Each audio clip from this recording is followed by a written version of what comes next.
India China ബന്ധത്തിൽ Tibetan ആത്മീയ ഗുരുവായ ദലൈലാമയ്ക്ക് രാഷ്ട്രീയ സാംസ്കാരിക തന്ത്രപരമായ തലങ്ങളിൽ സങ്കീർണവും പ്രതീകാത്മകവുമായ വലിയ പങ്കാണുള്ളത്. ഇന്ത്യ ചൈന അതിർത്തി തർക്കം കഴിഞ്ഞാൽ ഏറ്റവും നീറിപ്പുകയുന്ന വിഷയമാണ് ദലൈലാമയുടെ ഇന്ത്യൻ സാന്നിധ്യവും പ്രവർത്തനങ്ങളും. ടിബറ്റിൽ നിന്ന് 1959 പലായനം ചെയ്ത ദലൈലാമയ്ക്ക് ഇന്ത്യ അഭയം നൽകിയ ടിബറ്റൻ ജനതയുടെ ആത്മീയ രാഷ്ട്രീയ തലസ്ഥാനമാണ് ഹിമാചൽ പ്രദേശിലെ ധരംശാല.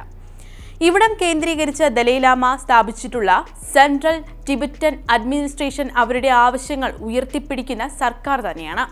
ഇതിന് നേതൃത്വം നൽകുന്നത് ദലൈലാമയും. എങ്ങനെയാണ് ഒരു ആത്മീയ നേതാവ് പ്രധാനപ്പെട്ട രണ്ട് രാജ്യങ്ങളുടെ ബന്ധത്തിലെ കരടായി മാറുന്നുവെന്നത് ദലൈലാമയെ ചുറ്റിപ്പറ്റി മനസ്സിലാക്കാൻ സാധിക്കും. 1950കളിൽ ഭായ് ഭായ് എന്ന് പറഞ്ഞ് തുടങ്ങിയ ഇന്ത്യ ചൈന ബന്ധം വഷളാകാൻ ഒരു പ്രധാന കാരണം ദലൈലാമയ്ക്ക് ഇന്ത്യ നൽകിയ അഭയവും അവർ ഇവിടെ നടത്തുന്ന പ്രവർത്തനങ്ങളും തന്നെയാണ്. ജൂലൈ 6-ാം തീയതി ലാമയുടെ നവതി ആഘോഷം വീണ്ടും ഈ വിഷയത്തെ ശ്രദ്ധ കേന്ദ്രമാക്കിയിരുന്നു. ദലൈലാമ ഇരുതല മൂർച്ചയുള്ള വാളാണ്. അദ്ദേഹത്തിൽ ആത്മീയതയും രാഷ്ട്രീയവും ഒരുപോലെ സമ്മേളിക്കുന്നുണ്ട്. അദ്ദേഹം ടിബറ്റൻ സാംസ്കാരിക ദേശീയതയുടെയും അതിൽ ഊന്നിയിട്ടുള്ള രാഷ്ട്രീയത്തിന്റെയും വക്താവും നടത്തിപ്പുകാരനുമാണ്. ഉരുവിടുന്ന മന്ത്രങ്ങളും സൂക്തങ്ങളും ചൈനയ്ക്ക് മുറിവേൽപ്പിക്കുന്ന അമ്പുകളാണ്. ചൈനീസ് ഹാൻ ദേശീയതയെ ടിബറ്റൻ ജനത പ്രതിരോധിക്കുന്നത് ധരംശാലയിലുള്ള ലാമയുടെ ടിബറ്റൻ സാംസ്കാരിക ദേശീയത കൊണ്ടാണ്. ചൈനയെ സംബന്ധിച്ചിടത്തോളം ഇവർ നിലനിർത്തുന്ന സ്വത്വബോധം ചൈന കൊണ്ടാടുന്ന ഹാൻ ദേശീയതയെ നിരാകരിക്കുന്നതും ചോദ്യം ചെയ്യുന്നതുമാണ്. ചൈനയ്ക്കിത് പരമാധികാരത്തിന്റെ പ്രശ്നമാണ്. ഇവിടെയാണ് ദലൈലാമയും കൂട്ടരും ചൈനയ്ക്ക് വളരെ വലിയ ഭൗമ രാഷ്ട്രീയ സാംസ്കാരിക ആഭ്യന്തര സുരക്ഷാ പ്രശ്നമായി മാറുന്നത്. ഇന്ത്യക്കും ചൈനയ്ക്കും ലാമ വിഷയത്തിൽ വ്യത്യസ്ത നിലപാടും കാഴ്ചപ്പാടുകളുമാണുള്ളത്. ഇന്ത്യക്ക് ലാമ ആദരണീയ മത നേതാവാണ്. അദ്ദേഹത്തിന് നൽകിയിരിക്കുന്ന അഭയം മനുഷ്യ അവകാശങ്ങൾക്കും മതസ്വാതന്ത്ര്യത്തിനും ജനാധിപത്യത്തിനുമുള്ള അംഗീകാരവുമാണ്. ഇന്ത്യയുടെ സാംസ്കാരിക വിദേശ നയങ്ങളായ സമാധാനം, സഹിഷ്ണുത എന്നിവയിൽ ഊന്നിയവയാണ് ദലൈലാമയോടുള്ള സമീപനം. ദലൈലാമയ്ക്ക് നൽകിയിരിക്കുന്ന സൗകര്യങ്ങൾ ഇന്ത്യയുടെ ധാർമ്മിക നേതൃത്വത്തിന്റെ പ്രതിഫലനമാണ്. ചൈനയിൽ നിന്നുള്ള ശക്തമായ എതിർപ്പിനെ അവഗണിച്ച് ദലൈലാമയ്ക്ക് വേണ്ടുന്ന സൗകര്യങ്ങളും സന്നാഹങ്ങളും നൽകുന്നതിന്റെ താത്വിക അടിസ്ഥാനം ഇതുതന്നെയാണ്. എന്നാൽ ചൈനയ്ക്ക് തികച്ചും വ്യത്യസ്ത നിലപാടാണ് ഈ കാര്യത്തിലുള്ളത്. അവരെ സംബന്ധിച്ച് ശരിയായ പാതയിൽ സഞ്ചരിക്കാത്ത വിഘടനവാദിയാണ് ലാമ. ഇന്ത്യ നൽകിയിരിക്കുന്ന അഭയം ചൈനയുടെ പരമാധികാരത്തിലുള്ള കടന്നുകയറ്റമായിട്ടാണ് അവർ കാണുന്നത്.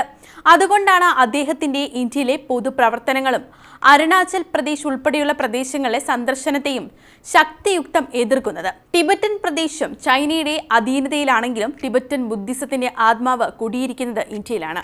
ഭൗതിക സൗകര്യങ്ങൾക്കപ്പുറത്ത് ടിബറ്റൻ ജനതയെ ഒന്നിപ്പിക്കുന്നത് ഈ പൊതു സ്വത്വബോധം തന്നെയാണ്. ഈ സ്വത്വബോധം ഇല്ലാതാക്കിയാൽ മാത്രമേ ആശയപരമായി ടിബറ്റ് പൂർണ്ണമായും ചൈനയുടെ ഭാഗമാകൂ. ചൈനയുടെ ഭാഷയിൽ ഇതിന് നേതൃത്വം നൽകുന്ന ദലൈലാമ അബദ്ധ സഞ്ചാരം നടത്തുന്ന നിയമവിരുദ്ധ വിഘടനവാദിയാണ്. 1950കളിലെ ഇന്ത്യയുടെ തണുപ്പൻ ടിബറ്റൻ നയം അവിടെ ചൈനീസ് അധീനതയിലാക്കി. ഇന്ത്യക്കും ചൈനയ്ക്കും ഇടയിൽ ഒരു ബഫർ സോണായി വർത്തിക്കേണ്ട ടിബറ്റ് ചൈനയുടെ ഭാഗമായി. ടിബറ്റ് സ്വതന്ത്രമായിരുന്നെങ്കിൽ ഇന്ത്യക്ക് ചൈനയുമായി പ്രശ്നം സങ്കീർണമായ ഒരു അതിർത്തി ഇല്ലാതാകുമായിരുന്നു. ഈ തന്ത്രപരമായിട്ടുള്ള പരാജയം കുറെയെങ്കിലും പരിഹരിക്കുന്നത് ദലൈലാമയ്ക്ക് നൽകിയിരിക്കുന്ന അഭയത്തിലൂടെയും രാഷ്ട്രീയ പ്രവർത്തനത്തിനുള്ള സൗകര്യത്തിലൂടെയുമാണ്. ഇന്ത്യയെ സംബന്ധിച്ചിടത്തോളം ഇതൊരു തന്ത്രപരമായ നിക്ഷേപമാണ്. അരുണാചൽ പ്രദേശ് ചൈനയ്ക്ക് തെക്കൻ ടിബറ്റാണ്. ഇവിടത്തെ തവാങ്ങിലുള്ള മൊണസ്ട്രി ടിബറ്റൻ ബുദ്ധിസത്തിന്റെ രണ്ടാമത്തെ ആത്മീയ കേന്ദ്രമാണ്. ഇതുവഴിയാണ് ദലൈലാമ രഹസ്യമായി ഇന്ത്യയിൽ അഭയം തേടിയത്. ടിബറ്റൻ പീഠഭൂമി ചൈനീസ് അധീനതയിലാണെങ്കിലും തവാങ്ങിലെ പുണ്യകേന്ദ്രം ടിബറ്റൻ സ്വത്വബോധത്തെ പരിപോഷിപ്പിച്ച് നിലനിർത്താൻ ശേഷിയുള്ളതാണ്. അതില്ലാതാക്കാനാണ് അരുണാചൽ പ്രദേശ് പൂർണ്ണമായും ചൈനയുടേതെന്ന് അവകാശപ്പെടുന്നത്. അവിടെ ദലൈലാമ ഉൾപ്പെടെയുള്ളവർ സന്ദർശിക്കുമ്പോൾ ചൈന കോലാഹലങ്ങൾ ഉണ്ടാക്കുന്നത് അതിനാലാണ്.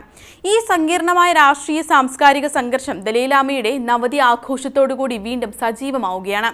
ഇതിന് തുടക്കം കുറിച്ചത് 90-ാം ജന്മദിനത്തിന് തൊട്ടുമുമ്പായി തന്റെ പിൻഗാമിയെക്കുറിച്ച് ലാമ നടത്തിയ പ്രസ്താവനയാണ്. ഇന്ത്യ ചൈന ബന്ധത്തിലെ കീറാമുട്ടിയാണ് ദലൈലാമ പ്രതിനിധാനം ചെയ്യുന്ന ആത്മീയ രാഷ്ട്രീയം. ഈ കാര്യത്തിൽ ഭൗമരാഷ്ട്രീയ തന്ത്രപരമായ കാര്യങ്ങൾ വരെ കെട്ടുപിണഞ്ഞു കിടക്കുന്നു. ഇന്ത്യയെ സംബന്ധിച്ച് ഇത് ചൈനയെ അടിക്കുവാനുള്ള ആഗോള പ്രാധാന്യമുള്ള ഒരു ചെറുവടി കൂടിയാണ്. കാരണം ടിബറ്റിൽ മാത്രമല്ല മറ്റ് കിഴക്കേഷ്യൻ ബുദ്ധിസ്റ്റ് രാജ്യങ്ങളെയും സ്വാധീനിക്കാൻ ദലൈലാമയോടുള്ള മൃദു സമീപനം സഹായിക്കും. ഈ സാഹചര്യത്തിലാണ് ചൈനയ്ക്കെതിരെ പ്രതിരോധിക്കാനുള്ള സാംസ്കാരിക ആയുധമായി ദലൈലാമയുടെ ആത്മീയ രാഷ്ട്രീയം ചർച്ച ചെയ്യപ്പെടുന്നത്.